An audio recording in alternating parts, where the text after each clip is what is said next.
Hi everyone, welcome to yet another നട്ടപ്പാതിര video. ഇന്ന് രാവിലെ തന്നെ പോയിട്ട് തഗ് ലൈഫ് കണ്ട് താലയൊക്കെ പെരുത്ത് ഇടയ്ക്കൊരു വീഡിയോ കിടണമെന്ന് വിചാരിച്ചതാണ്. RCB ആ സെലിബ്രേഷൻ, അതിൽ കുറേ ആളുകൾ മരിച്ച സംഭവമൊക്കെ നാളത്തേക്ക് ഞാനത് മാറ്റി വെച്ചു. അത് കുറച്ചും കൂടി ഒന്ന് വിശദമായിട്ട് ചെയ്യാനുള്ളൊരു കോണ്ടന്റ് ആയതുകൊണ്ട് ഇന്ന് രാത്രി മുഖ്യമന്ത്രി വേഴ്സസ് പാർവതി, അതാണ് വിഷയം എടുത്തിട്ടുള്ളത്. 5.5 വർഷമായല്ലോ ഹേമ കമ്മിറ്റി റിപ്പോർട്ട് സമർപ്പിച്ചിട്ട്. എന്തെങ്കിലും തീരുമാനമായോ മുഖ്യമന്ത്രിയോട് പാർവതി? മുഖ്യമന്ത്രിയോട് ഇവിടെ ഇഷ്ടംപോലെ കാര്യങ്ങൾ നാട്ടുകാർ പലരും ചോദിക്കുന്നുണ്ട്. ഒന്നില്ലെങ്കിൽ മൂപ്പര് കുറേ ചിരിക്കും, അല്ലെങ്കിൽ താത്വികമായിട്ടുള്ള കുറേ സാധനങ്ങൾ മൂപ്പര് പറയും, അല്ലെങ്കിൽ കണക്ക് പുറത്തെന്ന് പറയും. ഇതിപ്പോൾ പാർവതിയോട് മൂപ്പര് എന്ത് പറഞ്ഞു എന്ന് എനിക്ക് അറിയാൻ പാടില്ല. എന്താണെങ്കിലും ഇതാണ് ആ സ്റ്റോറി. ഓക്കെ, പാർവതി പോസ്റ്റ് ചെയ്തിട്ടുള്ളത്. Okay, now can we focus on the actual reason this committee was formed, putting policies in place to help make regulations in the industry? What is happening with that? CM Kerala. No rush. It's only been 5.5 years since the report was submitted. Okay, എന്നിട്ട് അടിയിൽ Hema committee report മൊഴി നൽകിയവർക്ക് താല്പര്യമില്ല, കേസുകൾ അവസാനിപ്പിക്കുന്നു എന്നുള്ള വിഷയത്തിലാണ് ഈ ഒരു സ്റ്റോറി നമ്മുടെ പാർവതി ഇട്ടിട്ടുള്ളത്. അപ്പോൾ പാർവതി വേഴ്സസ് പിണറായി വിജയൻ. ഒരു കാര്യം ഞാൻ ആദ്യമേ പറയാം, നമ്മൾ പൊതുജനം കഴുതകളാണ്. അത്രേ ഉള്ളൂ, സിമ്പിൾ കാര്യമാണ്. സർക്കാർ ഖജനാവിൽ നിന്ന് 1 കോടിയിൽ കൂടുതൽ രൂപ എടുത്ത് ചിലവാക്കിയിട്ടാണ് സിനിമയിലെ പ്രശ്നങ്ങൾ പരിഹരിക്കാനും ഇതിലൊരു തീരുമാനം ഉണ്ടാക്കാനും ഹേമ കമ്മിറ്റി രൂപീകരിച്ചത്. എന്നിട്ട് ലാസ്റ്റ് ഇപ്പം എന്തായി? കുറേ ദിവസം ഇപ്പോൾ എനിക്കിങ്ങനെ യൂട്യൂബ് ചാനലുണ്ട്, എനിക്ക് വീഡിയോ ഇടാൻ പറ്റുന്നതുകൊണ്ട് ഞാൻ കുറേ വീഡിയോ ഇട്ടു, എനിക്ക് മോണിറ്റൈസേഷൻ ഉള്ളതുകൊണ്ട് കാശ് വന്നു. ഇതേപോലെ തന്നെ ഇവിടുത്തെ ന്യൂസ് ചാനലുകളും ഇതന്നെ പരിപാടി കാണിച്ചു, അവർക്കും മുതലായി. ഓക്കെ, പൊതുജനം ഇതൊക്കെ ഇരുന്നിങ്ങനെ കണ്ടു. പവർ ഗ്രൂപ്പ്, പിന്നെ കുറേ കേസുകൾ, അങ്ങനെ ഒരു വഴിക്ക് അങ്ങനെ പോയി കാര്യങ്ങൾ. ഇപ്പോൾ ലാസ്റ്റ് എന്താ കേട്ടതെന്നുള്ളത് നിങ്ങൾ വിശദമായി ന്യൂസിൽ പറയുന്നുണ്ട്. ഞാനതിവിടെ പ്ലേ ചെയ്യാം. മലയാള ചലച്ചിത്ര മേഖലയെ ഇളക്കിമറിച്ചാണ് സർക്കാർ നിയോഗിച്ച ഹേമ കമ്മിറ്റി റിപ്പോർട്ടിന്റെ ഭാഗങ്ങൾ പുറത്തു വന്നത്. തൊഴിലിടത്തുണ്ടായ തിക്താനുഭവങ്ങളും സിനിമയിൽ അവസരം ലഭിക്കാൻ നേരിടേണ്ടി വന്ന ദുരിതാനുഭവങ്ങളും വിവരിക്കുന്ന മൊഴികൾ ഞെട്ടിച്ചിരുന്നു. കമ്മിറ്റി ശുപാർശകൾ ചർച്ച ചെയ്തതിന് പിന്നാലെ മോശം അനുഭവമുണ്ടായവർ പരാതിയുമായി വന്നതോടെയാണ് പ്രത്യേക സംഘത്തെ നിയോഗിച്ചത്. കമ്മിറ്റിക്ക് മുന്നിൽ ചലച്ചിത്ര പ്രവർത്തകരായ വനിതകൾ നൽകിയ മൊഴിയുടെ അടിസ്ഥാനത്തിൽ കോടതി നിർദ്ദേശപ്രകാരമാണ് 35 കേസുകൾ പോലീസ് രജിസ്റ്റർ ചെയ്തത്. ക്രൈംബ്രാഞ്ച് ആസ്ഥാനത്ത് രജിസ്റ്റർ ചെയ്ത കേസുകൾ പ്രത്യേക സംഘത്തിലെ വിവിധ അംഗങ്ങൾക്ക് നൽകി.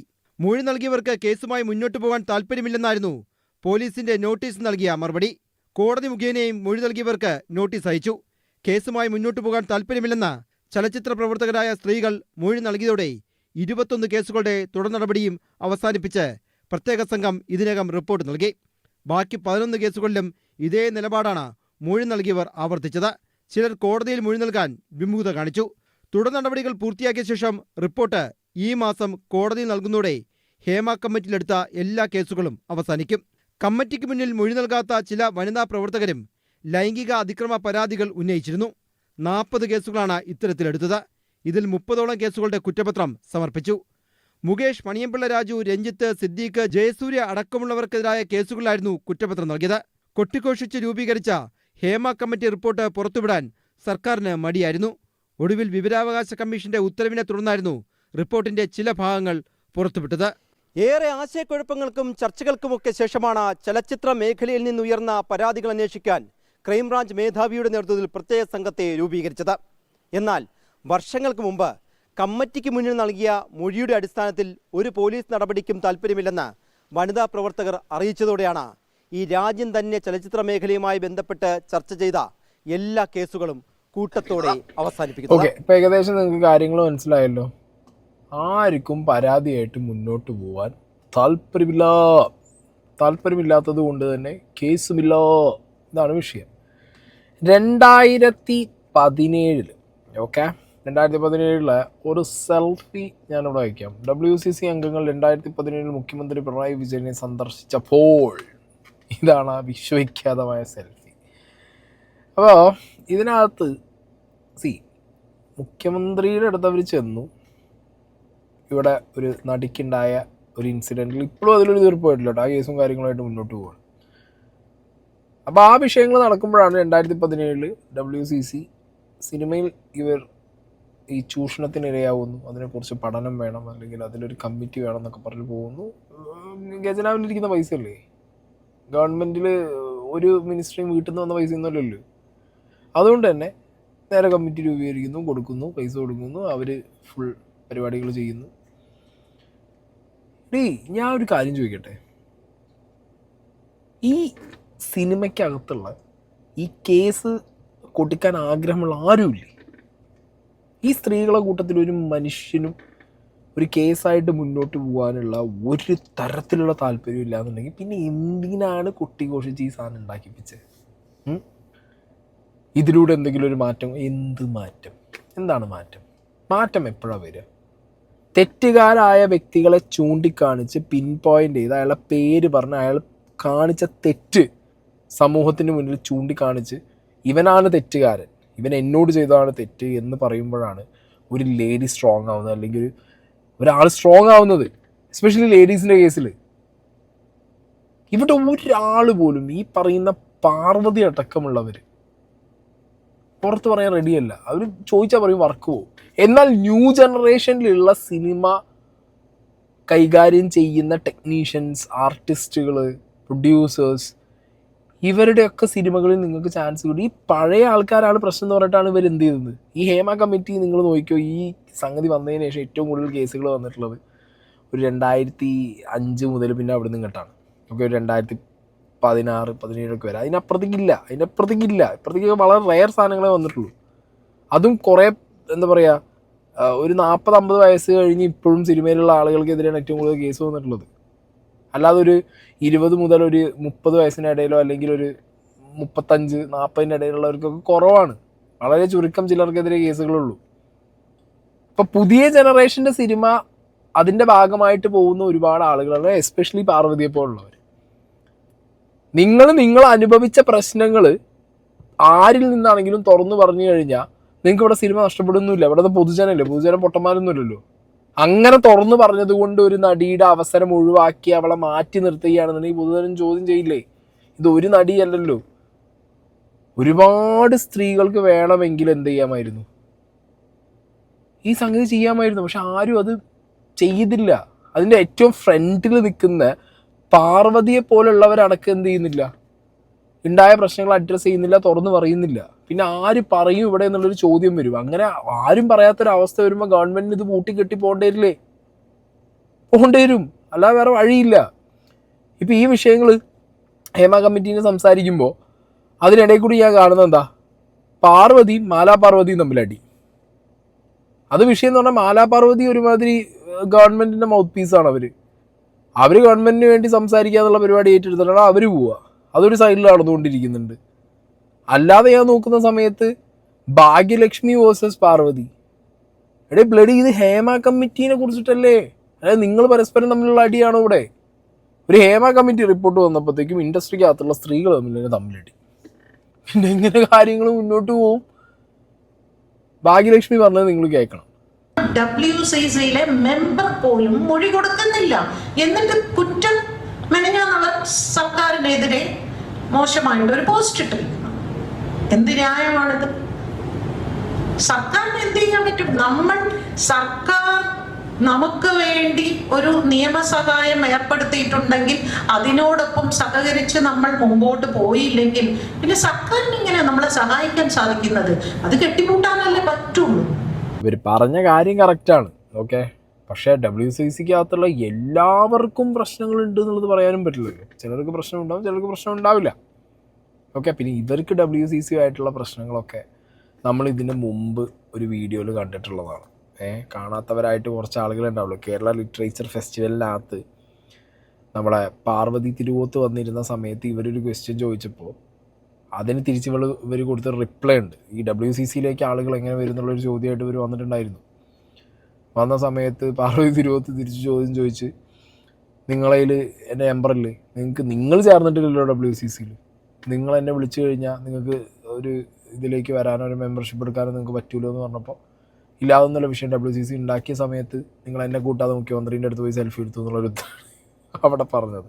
സോ ഇവർ തമ്മിലുള്ള വിഷയങ്ങൾ ഒരു സൈഡിൽ അങ്ങനെ പോകുന്നുണ്ട്. ഇപ്പോൾ ഈ ഒരു സിറ്റുവേഷൻ ആയപ്പോൾ എന്തായി, ഇവരും കൂടി ഗവൺമെൻറ് സൈഡിൽ നിന്നു കാര്യങ്ങൾ പറയുന്നു. ശരിക്കും പാർവതി ചോദിച്ച ചോദ്യം കറക്റ്റാണ്. ഓക്കെ, എന്തുകൊണ്ട് ഇത്ര വർഷമായിട്ട് ഇതിലൊരു തീരുമാനമാവുന്നില്ല? പക്ഷെ അത് പാർവതി ചോദിക്കുമ്പോഴും പാർവതി തിരുവോത്ത് മനസ്സിലാക്കേണ്ട ഒരു കാര്യം, നിങ്ങൾ പോലും പേര് പോലും പറയുന്നില്ല, എവിടെയും നിങ്ങൾ പരാമർശിക്കുന്നില്ല. ഈ ഹേമ കമ്മിറ്റി റിപ്പോർട്ടിൽ നിങ്ങൾ മൊഴി കൊടുത്ത സമയത്ത് പേര് പറഞ്ഞിട്ടുണ്ടെങ്കിൽ ആ പറഞ്ഞ പേരിലൊരു കേസ് എടുക്കണമെങ്കിൽ നിങ്ങൾ മൊഴി കൊടുക്കണ്ടേ? അതിന് പോലും റെഡി അല്ല എന്നുണ്ടെങ്കിൽ സർക്കാർ എന്ത് ചെയ്യും എന്നുള്ളൊരു ചോദ്യമില്ലേ? പാർവതി പല വിഷയങ്ങൾ സംസാരിക്കാറുണ്ട്, പല കാര്യങ്ങൾ സംസാരിക്കാറുണ്ട്, ഒക്കെ ഭയങ്കര ബ്ലണ്ടായിട്ട് തുറന്ന് എല്ലാം വിളിച്ചു പറയുന്ന ഒരാളാണ് പാർവതി തിരുവോത്ത്. പക്ഷേ ഈ ഒരു വിഷയം വരുമ്പോഴത്തേക്ക് പാർവതി പറയുന്നത് എന്താ, അങ്ങനെ നമ്മൾ ദുരനുഭവം അനുഭവിച്ചിട്ടുണ്ടെങ്കിൽ അത് ആരിൽ നിന്ന് അനുഭവിച്ചു എന്നുള്ളത് പറഞ്ഞു കഴിഞ്ഞാൽ പിന്നെ അവർക്ക് ഈ ഇൻഡസ്ട്രിയിൽ നിൽക്കാൻ പറ്റില്ല, അവരൊറ്റപ്പെടും. എടേ, ആരെങ്കിലും മാറ്റം കൊണ്ടുവരണം, ആരെങ്കിലും അത് തുറന്ന് പറയണം, ഇന്ന വ്യക്തി എന്നുള്ളത് തുറന്ന് പറയണം. അപ്പോഴത്തേക്കും പാർവതി എന്ത് ചെയ്യും, നടിക്കുണ്ടായത് അറിയില്ലേ, നടിക്ക് സംഭവിച്ചത് അറിയില്ലേ, നടി ഇവിടെ വന്നിട്ട് ഇന്ന വ്യക്തി ചെയ്തു അല്ലെങ്കിൽ ഇന്ന നടൻ ചെയ്തു എന്ന് പറയും. അന്വേഷണത്തിലാണ് അതൊരു നടനിലേക്ക് എത്തുന്നത് അല്ലേ? പക്ഷെ നിങ്ങൾക്ക് ദുരനുഭവം ഉണ്ടാവുന്നത് ഒരു നടനിൽ നിന്നോ അല്ലെങ്കിൽ ഒരു വ്യക്തിയിൽ നിന്നോ നിങ്ങൾക്ക് പ്രിസൈസായിട്ട് പിൻ പോയിൻ്റ് ആയിട്ട് നിങ്ങൾക്ക് പറയാൻ പറ്റുന്നുണ്ടെങ്കിൽ അതോടെ കേസും കൂട്ടമായിട്ട് മുന്നോട്ട് പോകില്ലേ? പൊതുജനം കാണില്ലേ? പണ്ടത്തെ പോലെയാണോ? 2015-ലും 2012-ലും 2010 പോലെ അല്ലല്ലോ 2025-ഉം ബാക്കി ഇനി വരാൻ പോകുന്ന വർഷങ്ങളും. സോഷ്യൽ മീഡിയ ഭയങ്കര ആക്റ്റീവാണ്, ആളുകൾ ഭയങ്കരമായിട്ട് ഇൻട്രാക്ട് ചെയ്യും, ചോദ്യങ്ങൾ ചോദിക്കും. അപ്പം നിങ്ങളൊരു മാതൃകയായിട്ട് അറ്റ്ലീസ്റ്റ് പാർവതിയോട് പറയുകയാണ്, നിങ്ങളൊരു മാതൃകയായിട്ട് നിങ്ങൾ നേരിട്ട ഹരാസ്മെൻറ്റ് ആരിൽ നിന്ന് എങ്ങനെയെന്നുള്ളത് നിങ്ങൾ ഹേമ കമ്മിറ്റി റിപ്പോർട്ടിൽ പറഞ്ഞിട്ടുണ്ടെന്നുണ്ടെങ്കിൽ ദയവേതൊരു കേസായിട്ട് നിങ്ങൾ പോകും. എന്നിട്ട് നിങ്ങളൊരു മാതൃകയാവും. എന്നിട്ട് മുഖ്യമന്ത്രിയോട്, സാർ എന്തുകൊണ്ട് നിങ്ങൾ ഈ ഹേമ കമ്മിറ്റി റിപ്പോർട്ടിൽ ഇപ്പം ഇങ്ങനൊരു തീരുമാനത്തിലേക്ക് എത്തി എന്നുള്ള ചോദ്യം നിങ്ങൾക്ക് ചോദിക്കാം. അതും ഇനിയിപ്പോൾ ഈ സർക്കാർ കുറച്ച് കാലമേ ഉള്ളൂ. ഓക്കെ, കുറച്ച് മാസങ്ങൾ കഴിഞ്ഞാൽ വീണ്ടും ഇലക്ഷൻ വരും, വേറൊരു സർക്കാർ വരും. അതോ ഇനി പിണറായി 3.0 വരുമോ എന്നറിയില്ല. ഇനി വന്നാൽ അല്ലെങ്കിൽ ഇനി വന്നില്ലെങ്കിൽ ഈ സംഗതി പെട്ടെന്ന് ചെയ്യേണ്ട കാര്യങ്ങളല്ലേ? ഇപ്പം എല്ലാം പൂട്ടിക്കെട്ടിപ്പോയി കഴിഞ്ഞാൽ കഴിഞ്ഞില്ലേ? ജനങ്ങളെ പൈസയ്ക്ക് നിങ്ങളെ പ്രശ്നങ്ങൾ പരിഹരിക്കാൻ വേണ്ടിയിട്ടൊരു സാധനവും തുടങ്ങി വെച്ച് അത് ഞാൻ പറഞ്ഞു, നേരത്തെ പറഞ്ഞ പോലെ കുറേ ആൾക്കാർക്ക് കുറേ കുൽസിതൊക്കെ അത് ഇങ്ങോട്ട് ആഘോഷിക്കാനുള്ളൊരു സംഗതിയായി മാത്രമായിട്ട് മാറി ഈ സംഗതി. അതിൽ കൂടുതൽ എന്താ അവിടെ ഉണ്ടായേ? ഒരു മാറ്റം അവിടെ സംഭവിച്ചില്ല. കാലങ്ങൾക്കനുസരിച്ച് വരുന്ന മാറ്റങ്ങൾ സിനിമയുടെ സെറ്റിൽ നടന്നു, അത്രയേ ഉള്ളൂ. കാലങ്ങൾ മാറുന്നതിനനുസരിച്ച് ആളുകളുടെ ബിഹേവിയർ മാറും, അങ്ങോട്ടും ഇങ്ങോട്ടുള്ള ആർട്ടിസ്റ്റുകൾ തമ്മിലുള്ള റെസ്പെക്റ്റിൻ്റെ വാല്യൂ കൂടും. അതൊരു ഹ്യൂമൻ എവല്യൂഷനാണ്, അത്രയും നടന്നിട്ടുള്ളൂ. അല്ലാതെ ഈ ഹേമ കമ്മിറ്റി റിപ്പോർട്ട് നിങ്ങൾ കൊടുത്ത കംപ്ലൈൻറ്റ് നിങ്ങളെ ഈ പറഞ്ഞ മൊഴി കൊടുക്കലോട് ഇവിടെ ഒരു ചുക്കും സംഭവിച്ചിട്ടില്ല. അതുകൊണ്ട് ദയവ് ചെയ്തിട്ട് പാർവതി തിരുവോത്തിനെ പോലുള്ളവർ നിങ്ങൾ മുന്നോട്ട് പോയി നിങ്ങൾ അഡ്രസ്സ് ചെയ്യ്. ഫസ്റ്റ് നിങ്ങളൊരു മാതൃകയായിട്ട് മുന്നോട്ട് നിൽക്കുക. ഓക്കെ, എന്നിട്ട് നിങ്ങൾക്ക് വേണമെങ്കിൽ സർക്കാരിനോട് ചോദിക്കാം എന്തെങ്കിലൊന്നും ചെയ്യണില്ല. ഇതല്ലാതെ നോക്കുമ്പോൾ എന്താ, ഹേമ കമ്മിറ്റി റിപ്പോർട്ട് ഒന്നും കുറച്ചു കാലം കത്തി, പിന്നെ വെള്ളത്തിൽ വരച്ച വാരിയായി. ഇപ്പം ഹേമ കമ്മിറ്റീൻ്റെ പേരും പറഞ്ഞിട്ട് പെണ്ണുങ്ങൾ കൂട്ടാട്ടി ഇൻഡസ്ട്രിക്കകത്ത്. കട്ടവനുമില്ല, നിന്നവനില്ല, ഒന്നുമില്ല, ആരുമില്ല. അങ്ങനത്തെ ഒരു അവസ്ഥയ്ക്ക് പൊതുജനത്തിൻ്റെ 1 കോടി രൂപേൻ്റെ മുകളിലുള്ള പരിപാടിയും തീർന്നു. ഇനിയിപ്പോൾ അത് ഹേമ കമ്മിറ്റി റിപ്പോർട്ട് ഉണ്ടാക്കാനുള്ളത് ഈ SIT അടക്കമുള്ള ബാക്കി സിസ്റ്റങ്ങളെ ഉപയോഗിച്ചു. ഓക്കെ, അത് എത്ര കാലം ഉപയോഗിച്ചു, അതിൻ്റെ ചിലവൊക്കെ അതിന് വേറെ കൊള്ളാം എന്താണെന്നുണ്ടെങ്കിലും